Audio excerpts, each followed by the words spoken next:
Bad luck Liton Kumar Das. আপনার ছোট্ট একটা ইঞ্জুরি বাংলাদেশের স্বপ্ন ভেঙে দিছে।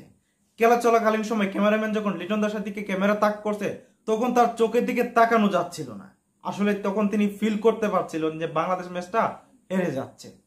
আর আমি একটা বিষয় এখন পর্যন্ত আমি হজম করতে পারছি না যে আমরা 120 বলে 135 রান করতে পারবো না, এরকম দল তো আমরা না।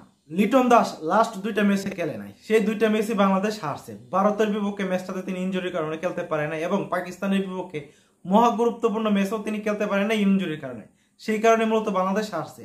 আসলে লিটন দাস বাংলাদেশের জন্য কতটা প্রয়োজন এই দুইটা ম্যাচে খুব ভালোভাবে স্পষ্টভাবে ফুটে উঠেছে। তবে একটা কথাও ঠিক, আমি বাংলাদেশ দলকে এখন থেকে আর বিশ্বাস করছি না। যদি পাকিস্তান বাংলাদেশ দলকে মাত্র 10 রানের টার্গেটও দিত তাহলেও বাংলাদেশ 5 রানে অলকেট হয়ে যেত।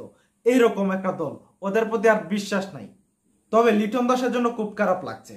তিনি যদি থাকতেন হয়তোবা খেলাটা অন্যরকম হইতো, রেজাল্টটা অন্যরকম হইতো, বাংলাদেশ হয়তোবা ফাইনালে উঠতো এবং ফাইনালটাও জিততো। Bad luck Liton Kumar Das.